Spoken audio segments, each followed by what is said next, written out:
Welcome, everyone. I am delighted to kick off the first Open Ocean Fall 2020 seminar. If I haven't met you, I'm Dr. Katie Croft-Bell, Director of the Open Ocean Initiative at the MIT Media Lab.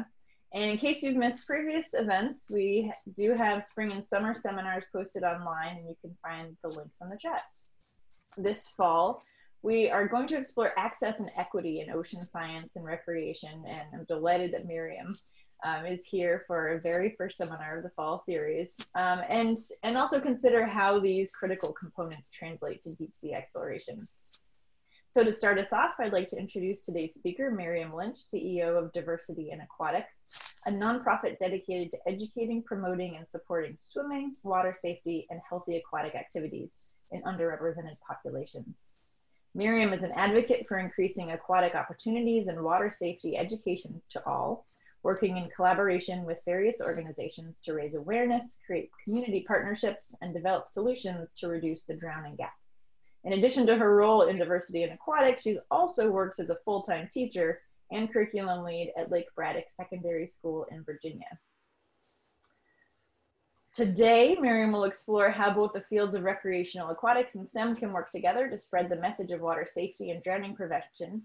While most research in aquatics focuses on water safety, there is also a need to involve STEM education into the discussion. So initiatives in K-12 education as a whole could help elicit such change, not only in aquatics, but also in STEM.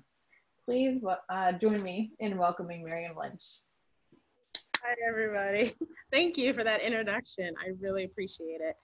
And I think, is it okay for me to share my screen? Absolutely. You got the floor. Awesome. Okay. So I really like to make these interactive. I do have a presentation that we will follow for today, but as always, please feel free to ask any questions and stop me as you guys go along or want more clarity onto, because each of you come from different viewpoints, lenses, fields of aquatics, and so it'd be great to all work together towards this as we're really developing,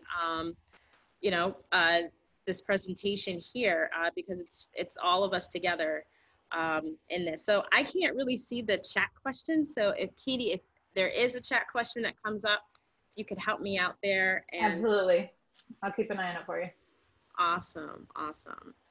Well, as Katie said, I am the executive director of Diversity in Aquatics, and I have a little bit about us as an organization within this, but we're a 100% volunteer organization.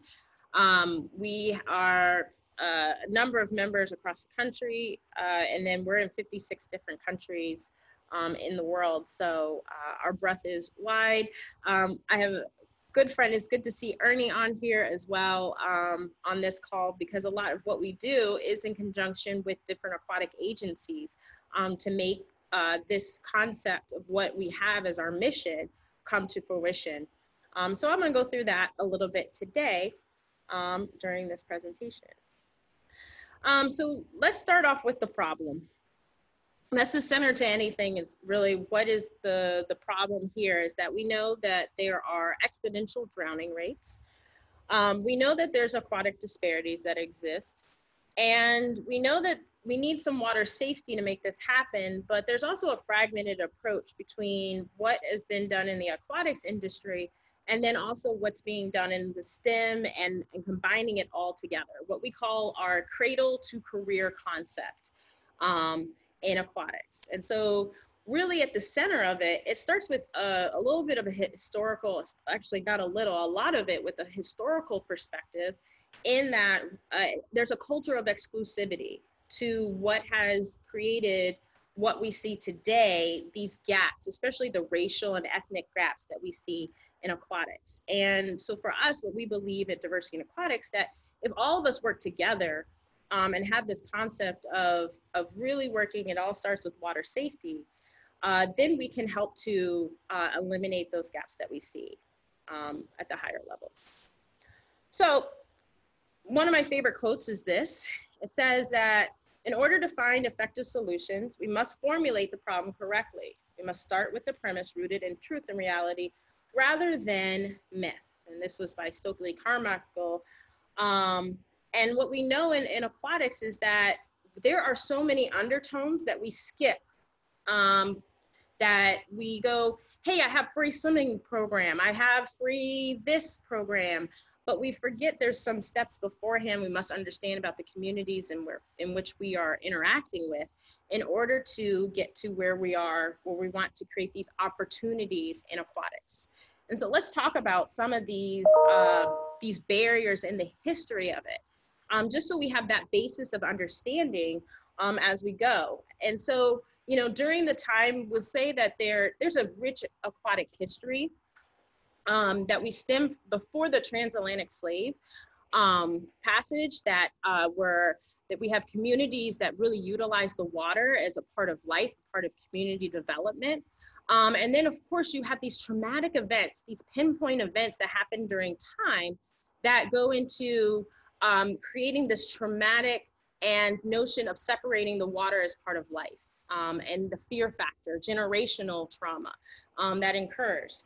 So we talk, and as we do that, we go further on. Of course, we have the history where drowning was used as a fear tactic during slavery. Then you have pinpoints of during segregation, where there was a flourishment of activity in municipal pools, but it wasn't done in the same in Black and brown communities. When you're talking about taxpayer dollars, there's still you know, big gaps in that, in what we are putting into pools in one place versus another place. We also had that there were moments when the pool was used as a distinct fear, where if somebody wanted to go, even though we had the rights to go, saw that it was not a welcoming place, it's excluded. And we know of 3 incidences this summer that occurred from that. And that is today, this is 2020, and it's still stemming from ages, centuries ago, those same things. And so we have to have this foundation here to understand why we can't just flick a switch and say, hey, this is what opens the door to creating more opportunities in aquatics, but we have to understand all the steps leading up to it. And really, there are so many systemic and individual components that attribute to where we are today. Okay.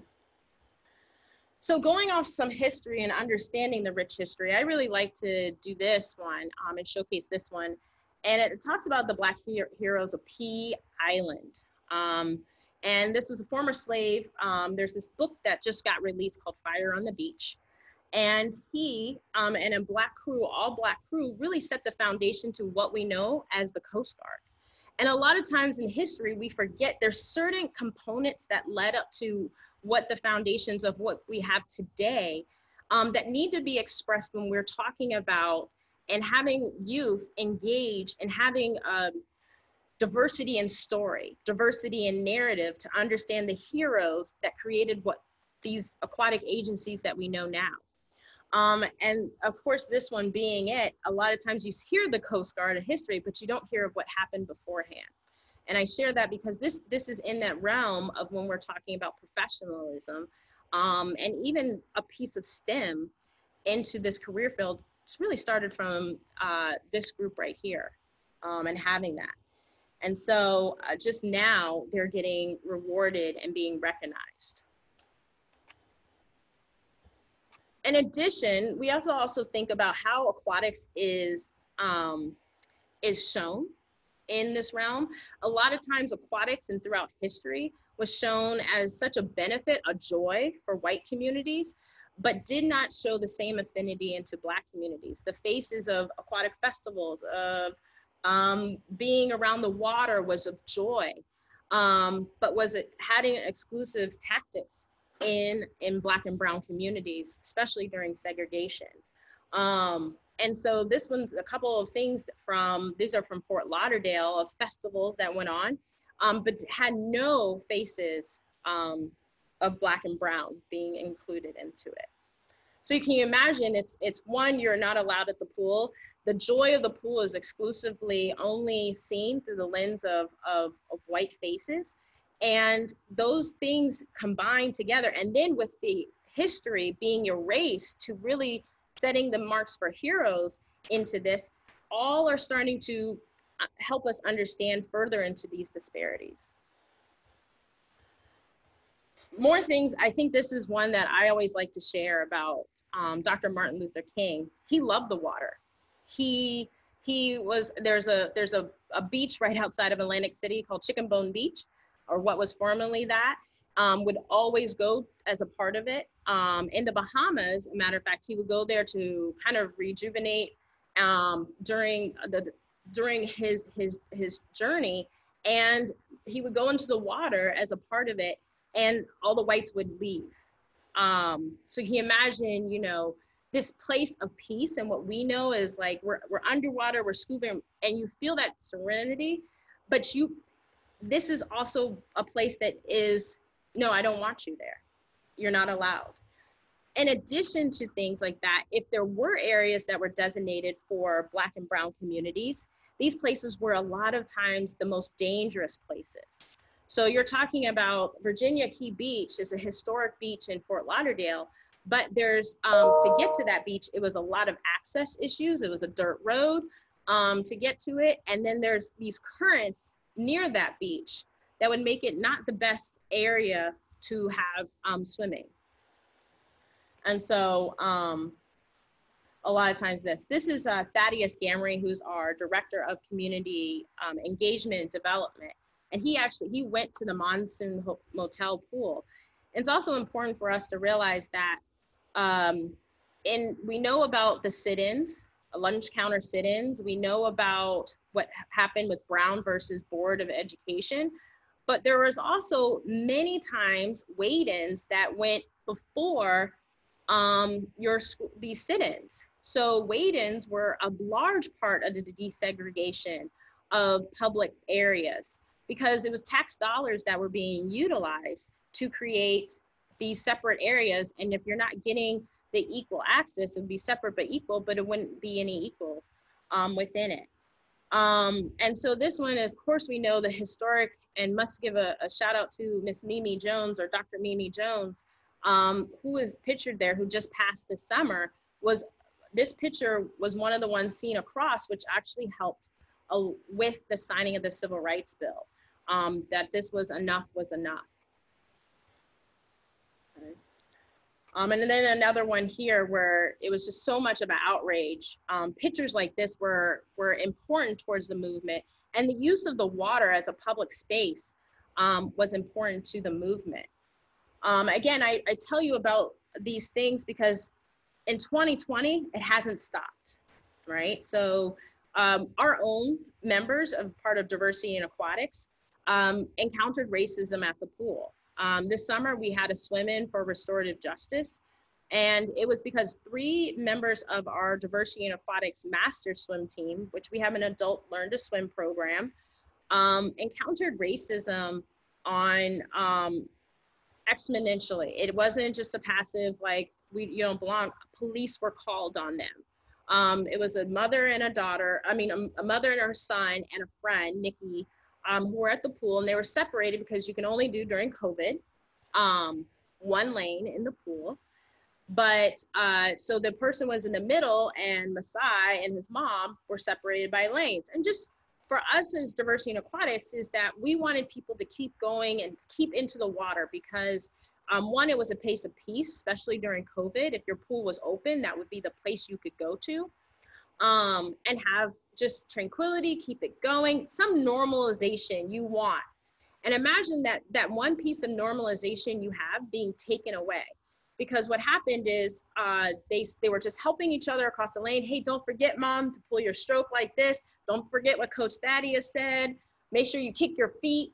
And the woman said that you don't belong here. It was a white woman. She said, you don't belong here. I want you out of the pool. And then called the lifeguards and said to the lifeguards, if you don't call the police right now, I'm going to get you fired. So the lifeguard felt more threatened about the white woman and what she was calling to effect than the lifeguard felt for the safety of the other patrons. And we have to understand that's the viewpoint many times that Black and brown families feel in this environment and even more environments, that the safety of a white person is over the safety of our Black and brown community, brothers and sisters. And so if you think about, these are swimmers, and even right now, I will tell you, is G, the person who, the mother, she still hasn't gone back to the pool. That pool particular, she went back for our swim in, but she still is incurring many of the trauma for that, because the police were called on them. And we always know, we know what the narrative right now is, when police are called, and it is from one, you have a lifeguard, and then you have a person who in the community is like, oh, nothing's wrong, let's protect that person and not a Black and brown person. What that would do, traumatic stress on that family in that instance. Okay. And you have things like this. It's becoming, we're not too far from this generation, right? We know of my parents' generation, remembering pools being whites only, and not allowing Blacks to be into that environment. Police being called on youth at a public beach, in the bottom corner on this. My own affinity of how I came into diversity in aquatics and the mission of what I do. I have 2 drowning instances that I know of personally. My uncle drowned. I did not get to meet him, but my mother was very much traumatically affected by it. It was her oldest brother on his way to college, and swimming was not a part of the education. It was just swimming for our family at that time. What my grandmother tells me in the narration, just stay away from it. Just stay away from the water, you'll be safe. And so when you have that affinity, when you're talking about, you know what, just stay away, what's that going to do? It closes off your ability to get water safety education. Then it closes off the opportunities to participate and learn to swim, which helps you to get to many of the career fields, which we'll talk about in this presentation. So in that it was a real traumatic event for our family, and having that happen. But I really attribute my mother for using that to empower my sister and I, to making sure that we learned how to swim. She didn't, a lot of times what happens to parents, if they don't know how to swim, which my mother was one of them, that your child will not learn how to swim. And that's passed on from generation to generation. And so, you know, that could have happened to us. In addition, my friend from high school drowned. He was at his University of Richmond, and there's a lake there. And you think, you know what, again, if you just stay away, you'll be fine. Or, hey, I'm just gonna put my feet in the water, I will be fine. That wasn't the truth for Donnie. He went in there, it was a ritual for the football team to go in and just kind of wait in there, celebrate being through your freshman week. And there was a storm that happened, that the mud was not even in the bottom of the lake, and he got stuck. They went in and he didn't come back out. And so that's why I do what I do. And that's why I've been doing the research to understand, why is that? Why is it that we have swimming, when we're talking about statistics, is that we have a high drowning rate, 1 to 4 years old. There's a racial difference. We have a high drowning rate, 1 to 4 years old, for many white children. But when we're talking about school age youth from 5 to 19, that goes up 5.5 times more likely. And when you're looking at 11 to 12-year-old boys, it's 10 times more likely, especially for African-American boys. And then there's also talking about where drowning occurs. In apartment complex, Hispanics, Latina populations drown higher. In swimming pools, Black drown higher in swimming pools, which are supposed to be the safest place for you to swim. So for us, and what I take this as, there's so many things that are needed in aquatics.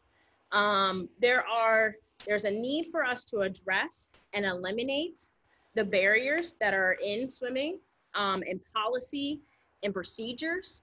That means being a part of many of the different, we can't just be in our fields like STEM. We have to be at also City Hall. We have to be at when they're planning the budgets, because many times you'll see, and we see it right now, one of the fights that we're going through is in South Florida, is that they built 2 miles away, a 50-meter pool, depth, has a large depth so that, okay, scuba lessons can happen there, diving can happen there. They allocated funds in the city budget for that, but in the Black neighborhood, you're only gonna put 4 lanes and the depth level only being about 5 feet. So you can't do diving. You can't do big scuba training, underwater training, and more in it. And the allocation of what is being put into the community isn't equal. So it's still happening today. One of our other biggest things is let's go outside of the pool. Let's talk about aquatics in the way of from cradle to career. And I've said that before, is that not just a fear tactic, because I did rattle off a lot of statistics that are very fearful, but they're very true, but having the opportunity. One of the things that I've seen from STEM education is this awesome, as a teacher, what I see is, hey, if you learn biology, you're going to be able to earn this much in this field. You're going to be able to participate and be a biologist. You're going to be able to do X, Y, and Z, right? That's what STEM has been able, and especially when we're talking about technology. We're like, oh, if you learn coding in high school, then you can make this much as an IT specialist, coding, web page developer, etc. So what we are trying to do and what we love from the STEM field is this concept of going and including water safety into the concept, but having it as a part of be water safe so you can be a part of all these different fields that are inclusive of aquatics, okay, and how much you can earn. And when we do that, that hopefully can help us curb the drowning disparities, but that also means that we also need to make closer connections to communities. This goes into, a lot of times we go into a community without including the community into effect, okay? And then we also need to address the real traumas. As I said, and that's why I started with the historical part, because we need to understand there's a real trauma there. There are real healing that needs to happen on a community level in order to create a better bridge into this world. We have to include leadership in this. And one thing that we do as part of Diversity in Aquatics with Thaddeus and our Adult Learn to Swim, and why it's been so successful, he's filled on Saturdays, is that he does Qigong. So he's a scuba instructor, but before we even get into the water, he does a whole bunch of Qigong before he gets in there, and which helps to lower the, your heart rate. It helps you to understand kind of what you would feel and a lot of visualization before you even get into the water. Okay. So for us, why diversity in aquatics and what we do, we want to help to not only save lives, but we want to create those opportunities in aquatics. So I have a short video to kind of show. Yep.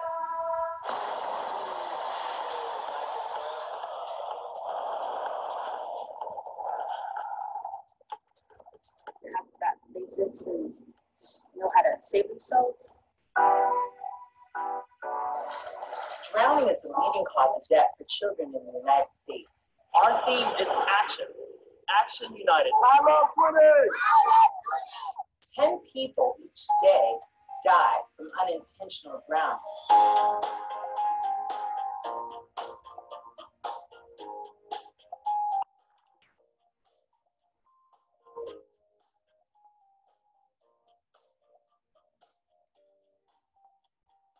So important to get the information out there. Paddleboard and the kayak, getting great experiences in the water. A little bit taller, come up just a little bit. Timing, work your timing.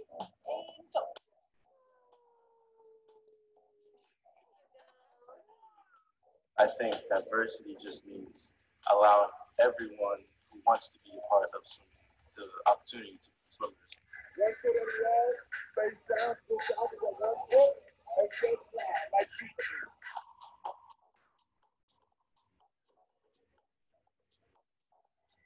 We can create changes by bringing awareness. Diversity in aquatics believes water safety awareness is the first step.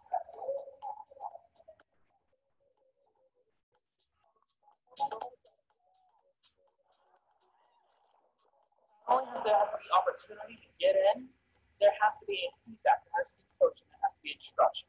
They're doing CPR, learning safety techniques. Every stroke is like one notch after. Boom, and then ride the streamline. Boom, ride the streamline. Listen to your coaches, really get involved in a program that supports you.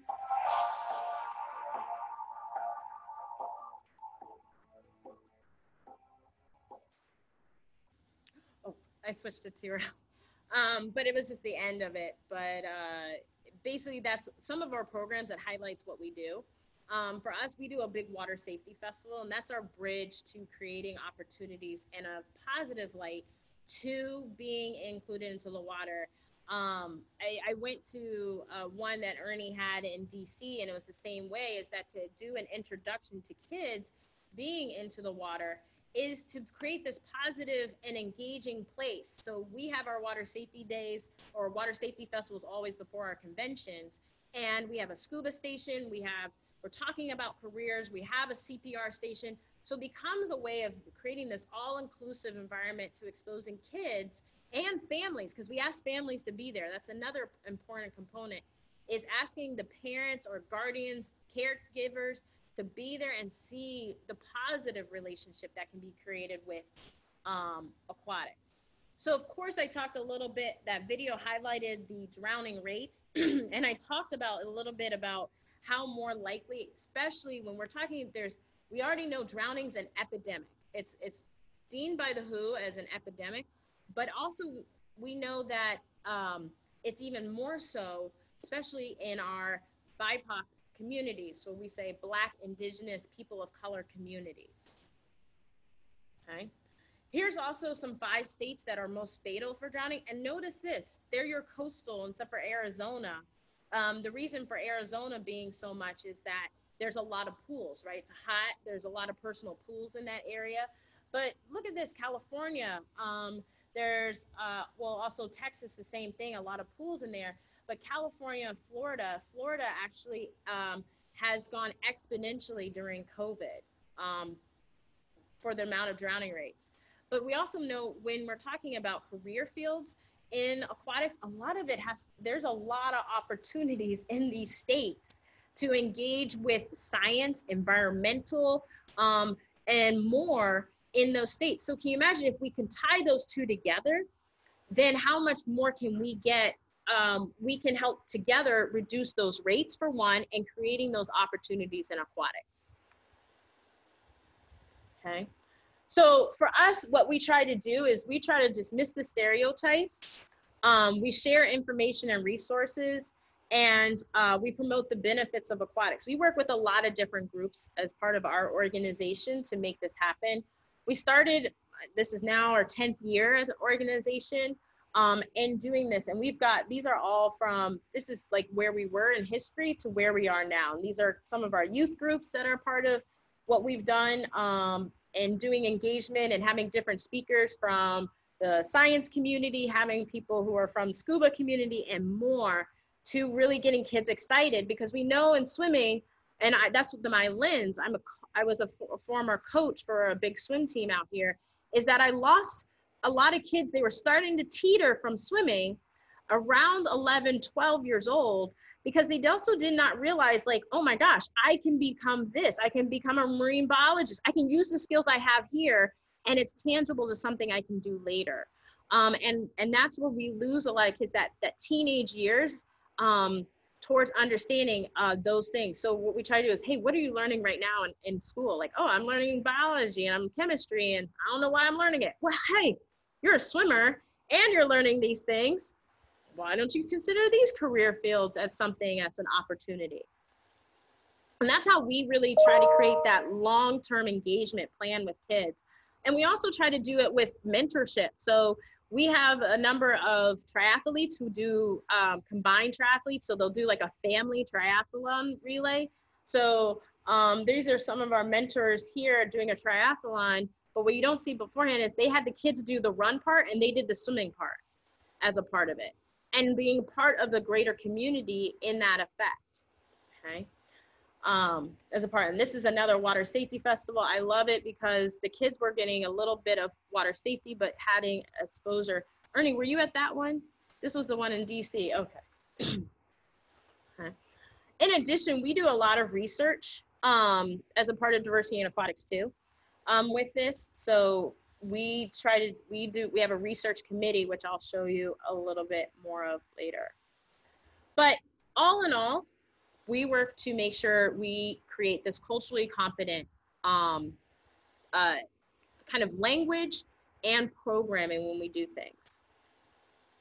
Okay. And so really what I try to do is tell people like what we need help from STEM is, this is our organizational structure, but we need STEM a part of it. We need to have a council that is focusing on STEM education that is really helping us to create from the grassroots to the national level of what we can be doing. We do that with all of our other councils. So we have Triathlon Council that does the grassroots to the national level. So USAT, which is the United States Triathlon Association. Scuba is really where we've housed most of our STEM stuff. So right now we're getting ready to launch in South Florida, really this larger career effect. There's a aquatic park being built there where kids can, from the local school district can go there. But one of the things, a lot of the kids can't get in the water because they don't know how to swim. So that's what we're helping is the learn to swim component, and then they can go be a part of the aquatic park.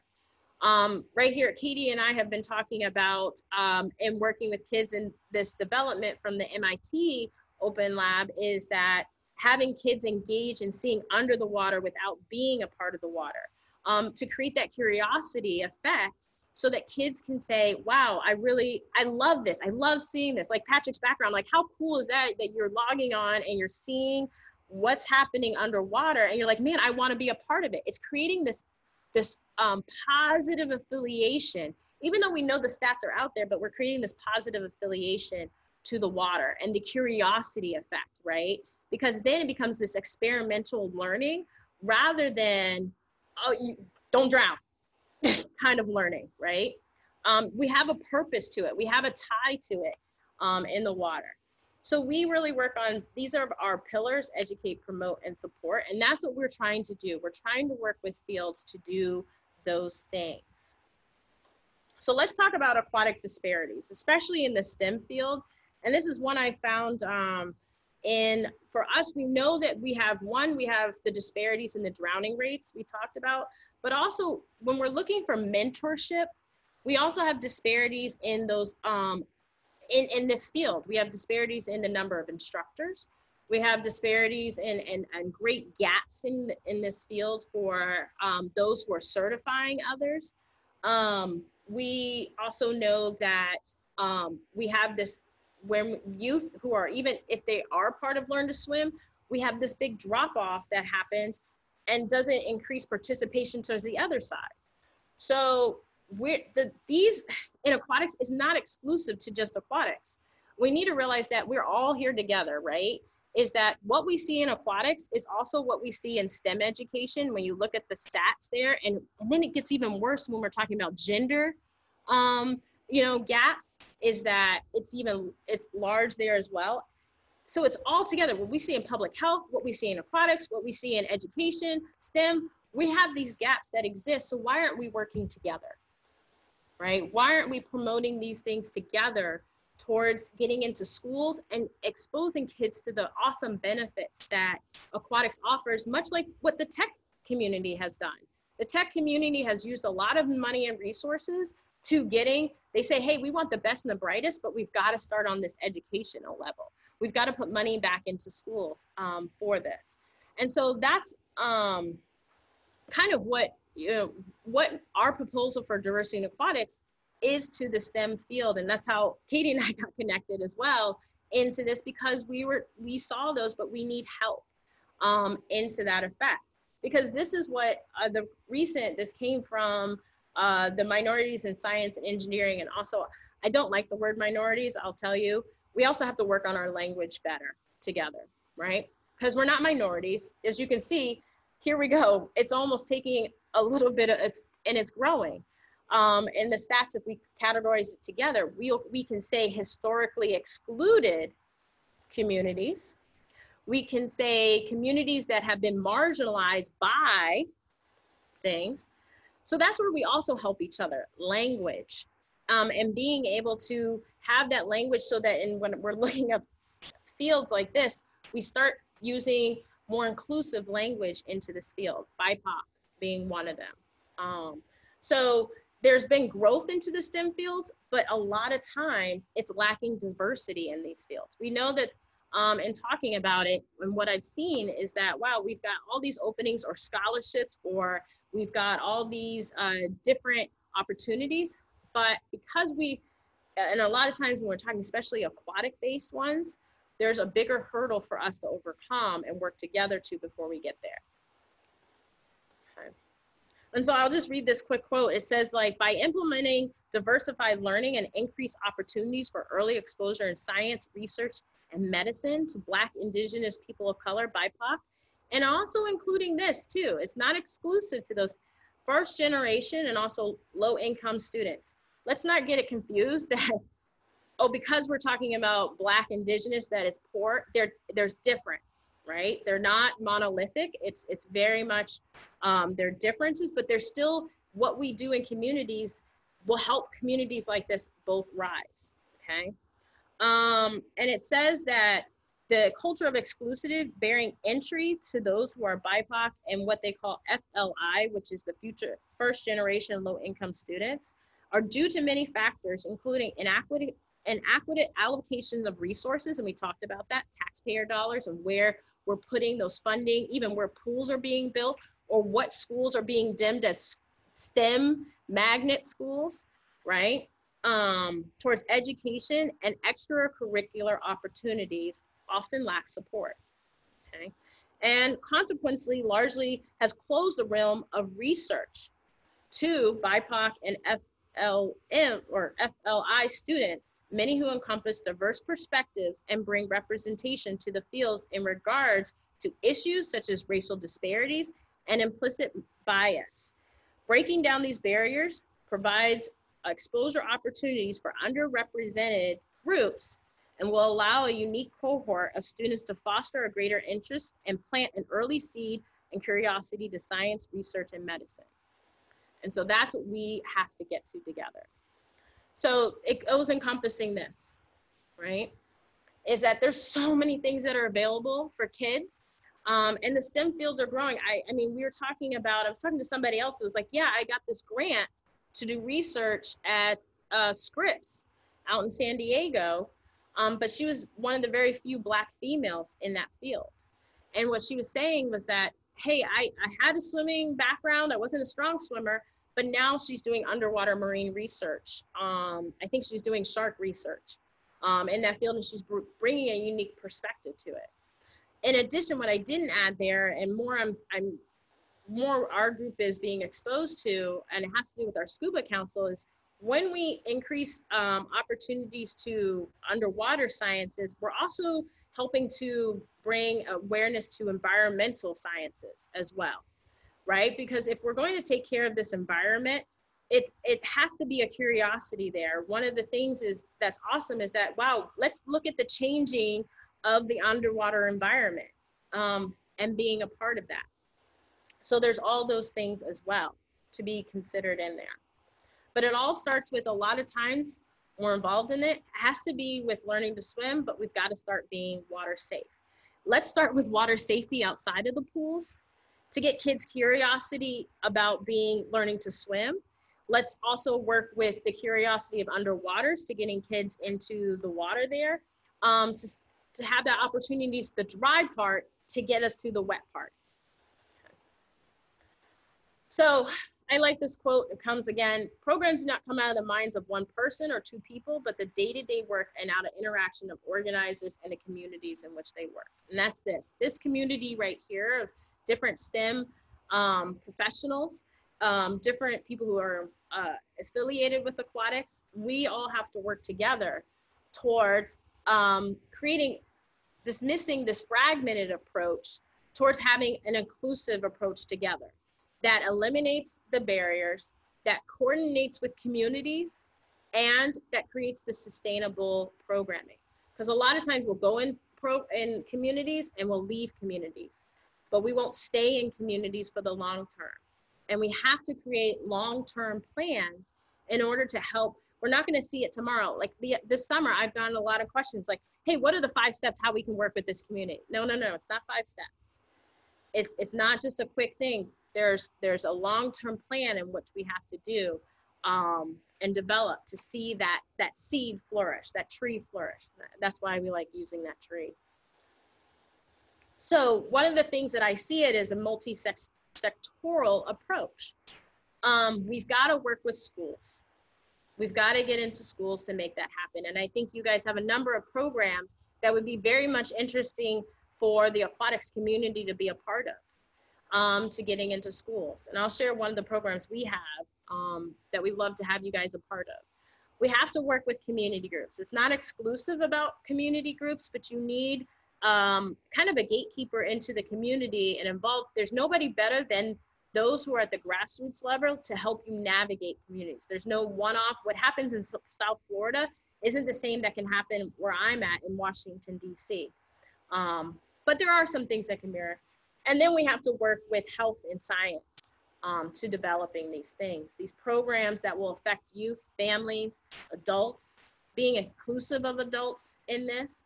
There's different things that we can do together. We can do aquatic events together. I showed you one of them that was on the video of our water safety festival. Being a part of aquatic exposure programs, much like the underwater camera, kids can be in a classroom and seeing the environment, measuring things, monitoring things. What do they see as change? Developing, fear to fun. There's lifeguard candidacy schools.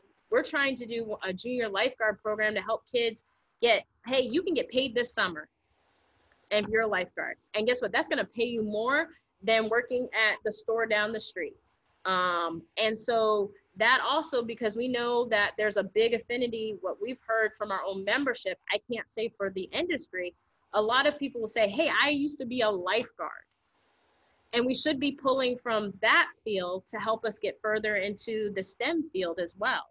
They should be your future underwater welders. They should be your future aquatic engineers or ship captains, and even more, because they already have that tie. They have a lot of the skill sets that's going to be a part of that field, problem solving, all that I remember being a lifeguard myself. And then a couple other things like aquatic team participation, meaning all of us as a team working together towards increasing that piece. There's a lot of different aquatic teams, like a swim team working with a water polo team, a swim team working with scuba, to getting kids and having that, because there's nothing more fun than kids having a day and you just take a break as a swim coach and say, you know what, this weekend, we're going to have a quick scuba lesson. And having that as some of the fun, or we're going to, as scientists, go in and share what we do into a classroom. And more so, you'll see here this is the aquatics kind of like coalition of approach. And these are some of our national partners, but I'll tell you this is what's missing. We don't have a STEM partner. We need a STEM partner to be official into this process. And as you guys saw as part of our organization, and I don't mean just us, of course, I'm gonna give you diversity in aquatics, because that's what I push out. But my bigger partner, I will say this frankly, is that in STEM, each of us that are on this call, or you have colleagues, please connect to a local swimming group. Like it doesn't have to be us. The NDPA, which is the National Drowning Prevention Alliance, connecting to them because they have a large resource of curriculum and more. Connecting to Swims Foundation, who does a number of free swimming classes for kids in South Florida. And more, connecting to any of these that are up here along with it, because a lot of times when you look at who the partners are for these, it's not inclusive of the career fields that somebody can go off once they participate in something like this. So it all starts with, again, the foundation of approach to water safety. Okay. So for us, the way that we do this, we've got two things that are going on right now. One is we've got the Tread for Social Justice, where we are combining together different aquatic agencies together, but we also would love the STEM field to be a part of this as well. To be as advocates and saying what we need to do as there's an intersection. We know the history, right? We know that there's what we need to be aware of the history to understand it, so that we can understand how we can work towards unassembling the systemic parts of it. Like I said, allocation of resources, working together to getting more water safety into schools, because we know that communities who have a lot of resources already have water safety as a part of their programming in schools. But a lot of times communities that are not around water but still need to know it are most affected by it. But there's also other hurdles that they're encompassing as well. But working together to say, hey, we have this program that we can implement, it'd be great. And then, so we work with that for our social justice tread, and it's happening right now. We've got a number of different programs that are signed up for it. But another big way that we love for the STEM community to help us in is what's called International Water Safety Day.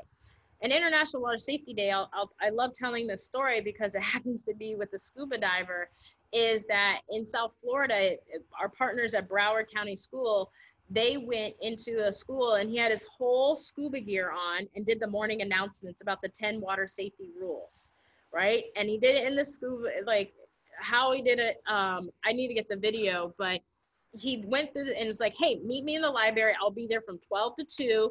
Ask me all the questions you want about scuba. And it was on International Water Safety Day.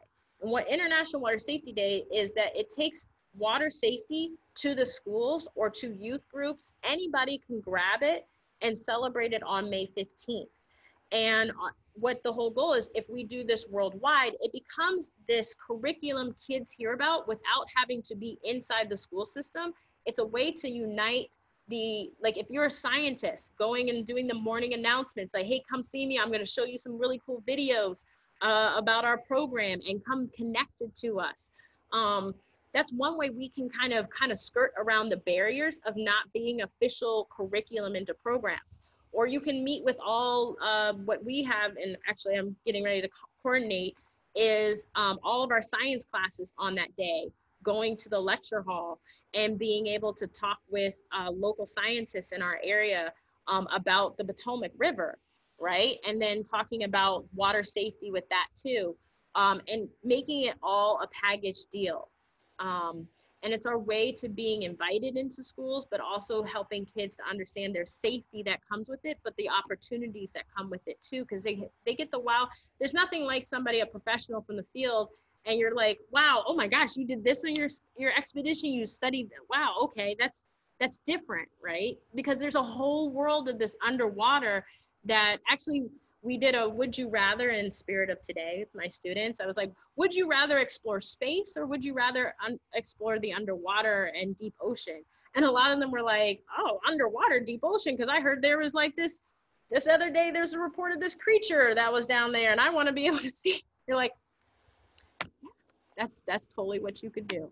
And how cool is that for kids to have that curiosity, and it delineates, it helps you to overcome that fear part too, but also you have to be safe with it. I will say that. You don't want kids to be like, I want to see what's underwater, but I don't know how to swim. And that's why we put international water safety, so you can have that conversation where it goes together, okay?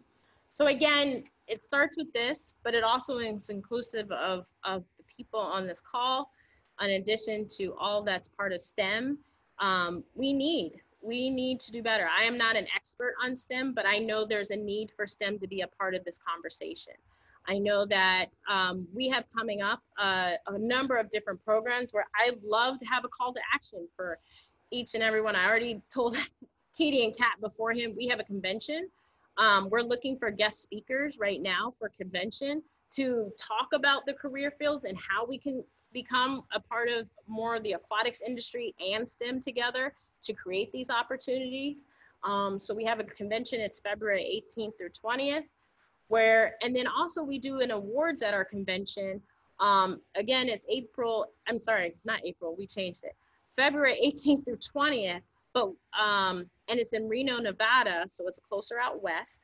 But we also have an awards that are part of it. So if you know people who are doing great work in STEM too, engaging communities that are historically excluded, we want to celebrate them. So we have an awards program that we have as part of it, that we love to help celebrate people in STEM doing amazing things.